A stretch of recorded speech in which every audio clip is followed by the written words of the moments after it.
This project's come about after my year on placement. I worked in quite a small practice. I had quite an intimate connection with the project I was working on.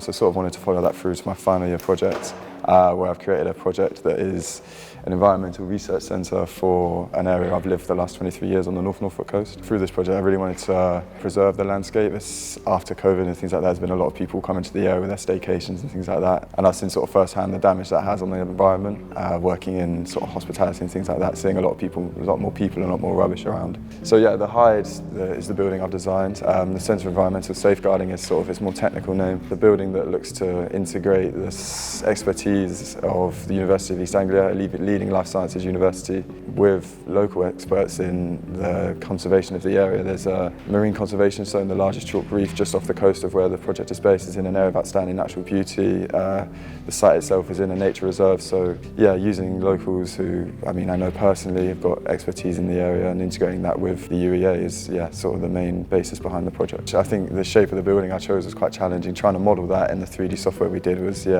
something that was quite hard to get over, but with the help of the tutors and stuff like that, I managed to sort it out.